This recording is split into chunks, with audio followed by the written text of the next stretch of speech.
केंद्र सरकार ने एक बहुत ऐतिहासिक निर्णय लिया है दिल्ली के सभी इंडस्ट्रियल एरियाज़ के लिए। हमने कुछ साल पहले ये प्रस्ताव केंद्र सरकार को भेजा था और अभी एक दो दिन पहले केंद्र सरकार ने ये नोटिफिकेशन जारी किया है। इसके बाद दिल्ली के जितने इंडस्ट्रियल एरियाज़ हैं उनकी सबकी पूरी तरह से सूरत बदल जाएगी। अभी तक दिल्ली के अंदर इंडस्ट्रियल एरियाज़ में मोटे मोटे तौर पे मैन्युफैक्चरिंग एक्टिविटी अलाउड होती थी। तो बहुत सारी मैन्युफैक्चरिंग इंडस्ट्रीज़ लगी हुई हैं दिल्ली में। आप देखते होंगे सरिये बनाने की, स्टील की, प्लास्टिक की, किस्म किस्म की मैन्युफैक्चरिंग इंडस्ट्रीज़ दिल्ली के अंदर, दिल्ली के इंडस्ट्रियल एरियाज़ में, जो बहुत ज़्यादा पोल्यूशन फैलाती है।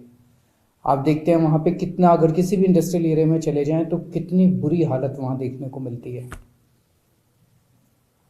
अब ये निर्णय लिया गया है कि दिल्ली के अंदर कोई भी नई इंडस्ट्रियल एक्टिविटी, कोई भी अगर नया इंडस्ट्रियल एरिया बनेगा तो वहाँ पे केवल और केवल हाईटेक इंडस्ट्री और सर्विस इंडस्ट्री अलाउ की जाएगी। कोई भी मैन्युफैक्चरिंग एक्टिविटी अलाउ नहीं की जाएगी। तो केवल हाईटेक इंडस्ट्री और सर्विस इंडस्ट्री नए इंडस्ट्रियल एरिया के अंदर। और जितने पुराने इंडस्ट्रियल एरियाज हैं वहाँ भी उनको मौका दिया जाएगा। जो जो लोग चाहेंगे वो अपनी एग्जिस्टिंग इंडस्ट्री बंद करके ये नई इंडस्ट्रियल एक्टिविटी यानी कि सर्विस इंडस्ट्री या हाईटेक इंडस्ट्री लगा सकते हैं। तो धीरे धीरे हमें उम्मीद है कि आने वाले समय के अंदर ये जितनी मैन्युफैक्चरिंग इंडस्ट्री ये सब बंद हो जाएगी और धीरे धीरे सर्विस इंडस्ट्री और नई इंडस्ट्रियल एक्टिविटी, नए हाईटेक इंडस्ट्री लगनी चालू हो जाएगी।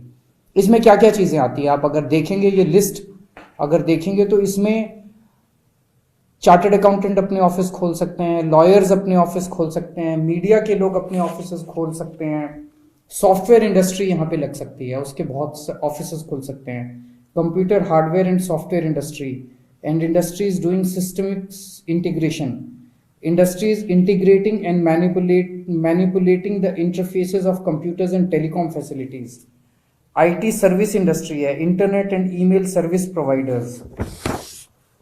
ITES industry है, customer interaction services, call centers, email help desks, back office processing, finance and accounting, insurance claims, HR services, business process outsourcing, knowledge industry, software extension, media की वो खुल सकते हैं, मीडिया के offices, TV and video programme production, photo composing and desktop publication, publishing services, audio visual services, R&D की हर तरह की R&D की सर्विसेज खुल सकती हैं, लॉयर्स के ऑफिसेस खुल सकते हैं, चार्टर्ड अकाउंटेंट्स के ऑफिसेस खुल सकते हैं, आर्किटेक्ट्स के ऑफिसेस खुल सकते हैं, इंजीनियरिंग के ऑफिसेस खुल सकते हैं, एड एजेंसीज अपने ऑफिसेस खोल सकती हैं, market research and public opinion services खुल सकते हैं, प्लेसमेंट सर्विसेज खुल सकते हैं, इक्विटी रिसर्च सर्विसेज खुल सकती हैं, वोकेशनल ट्रेनिंग के ऑफिसेस, एजुकेशनल इंस्टीट्यूट्स खुल सकते हैं।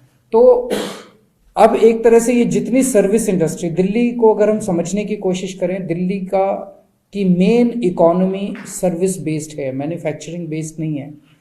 तो अभी तक दिल्ली का मेनली अर्थव्यवस्था सर्विस बेस्ड इंडस्ट्री से चलती है।